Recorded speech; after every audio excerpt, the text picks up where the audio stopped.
It's always been really important, I think, from the moment where the fair was founded, that it behaves as part of a wider arts ecosystem. And I think the understanding there is that there is nothing that can happen inside the tent and be truly a success if it doesn't also support what's happening outside of the tent in terms of the wider arts ecosystems. This year we're delighted to work again with many of our existing partners like Contemporary Art Society, who has acquired a work for the Fitzwilliam Museum, the Tate Endeavour Acquisition Fund, Camden Arts Centre Emerging Artist Award, which awards an emerging artist from the Focus section with their first ever institutional solo exhibition. And then this year we're also delighted to introduce a number of new initiatives. We have partnered with the Arts Council Collection, who have acquired works from the fair for their own collection. We have partnered with Spirit Now, which is a group of collectors who are getting together in collaboration with Hepworth Wakefield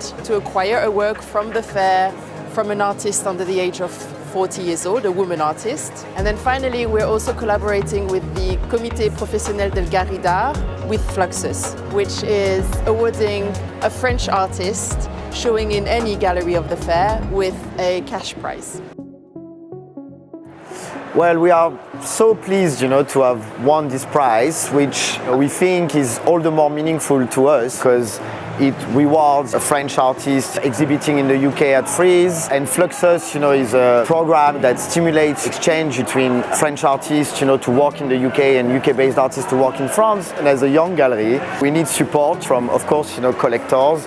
But these prizes are helping us to keep on proposing radical presentations in art fairs. So this will help us to produce new exhibitions, new ambitious presentations.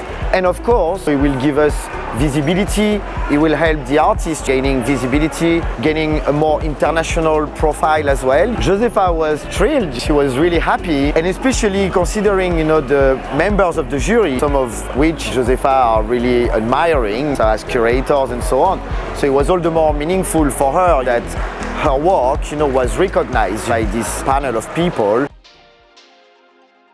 We've been able to collect 3 really great works. Grada Colombo's One Sorrow, One Revolution, Goshka Matsuga's Rabindranath Tagore's Vase, which is behind me, and Pamela Sundstrom's painting Dreams 2. Fitzwilliam has a global collection of material culture, artefacts, decorative arts, and these 3 works speak to all parts of the collection. All 3 artists point to art historical traditions, they point to making of knowledge, but what's unique and fantastic about the works is they also have very strong formal presence. They speak to contemporary art today and contemporary art to the future as well. I'm really proud that this work has been acquired by the Fitzwilliam. It's called The Dream 2.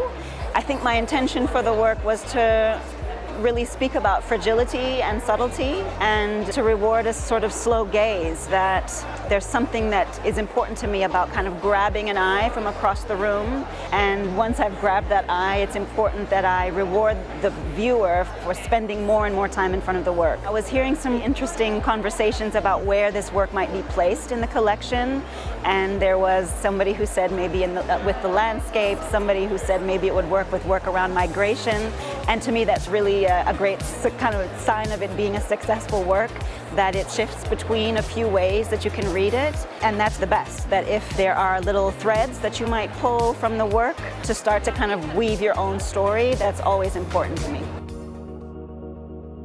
So this is an extraordinary opportunity for Arts Council Collection to be collecting at Frieze. We've been able to collect work by 4 artists at the fair this year. So we've collected work by Anne Talentire, by Mark Corfield-Moore, Tanoa Sasaraku and Julian Knox. The Arts Council Collection collects works from early career artists and overlooked artists. What's super exciting about the Arts Council Collection is that these works are available for museums across the country to think about and to loan and to borrow and to bring into conversations that are relevant to their local audiences. So all of the artists we're collecting are thinking about big ideas, they're thinking about different mediums, they're thinking about ways of exploring society today, and that is going to be relevant to audiences across the country. So we're looking forward to them being seen across the UK in the coming years.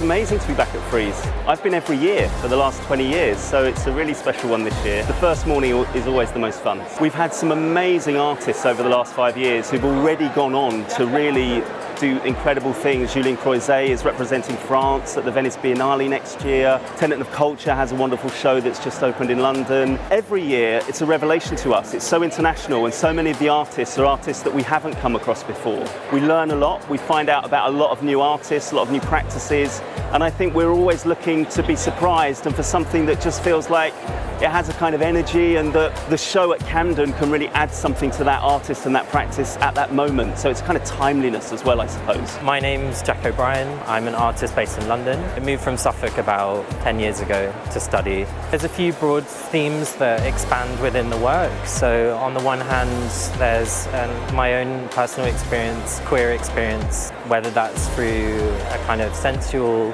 or violent experience of the world. Some aspects of the work play with this kind of parallel states. There's these materials that have a kind of shine to the work, a lusciousness, a kind of impenetrable state that I seek to kind of expand on and explore. One point which I've used in a lot of my current work is this idea of punctuation.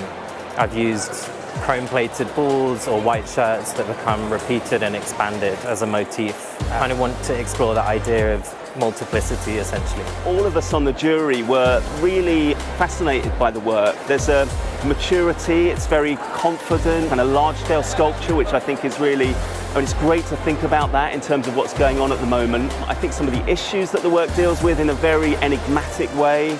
It's a sculptural language that feels very mature and developed already, and it's quite unfamiliar in some ways, but kind of evokes ideas of the body, the sort of object in space, and we were just fascinated to find out more about the work and to see what he might do going forwards with the framework of a show at Camden. Spirit Now is a community of independent collectors, lovers of art and culture. We wanted this year to give a prize to a woman artist under 40. In the selection we had 2 non-binary artists too, and one of them, René Matic, won the prize.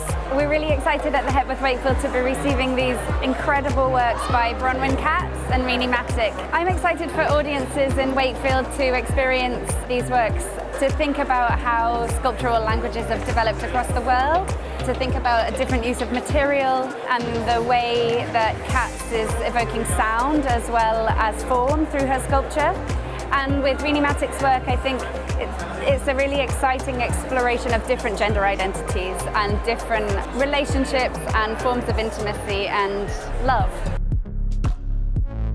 Representing the British collection, we've made an acquisition of an emerging artist called Farah-Saad, and the work will evoke memories in the viewer of maybe childhood or teenage years, but also is a direct reference, which is in a lot of Adam's work, to his experience as a queer person of colour living and growing up in London. The second work that we've acquired is by an artist called Tessa Boffin, who sadly died far too young in the 1980s. We've been looking at her work for some time, and it's a group of 5 photographs, and it's referencing the work that she was doing in the 80s at the time of the AIDS crisis, exploring her own identity as a lesbian photographer. The Frieze Tate Fund really allows us to acquire works almost in a kind of impulsive way, although we do a lot of research behind the scenes, and we're bringing works into a collection that matters, and we need to make sure it's the right work for the national collection. On the international side, we've acquired 3 artists. We've acquired a range of media. The first was by Aeon Kim, who's an extraordinary Korean artist who's made a wonderful sci-fi work, which in a way is about 2 people in love, but it's incredibly futuristic. Santiago Oaxacani is a wonderful artist from Peru, and we've acquired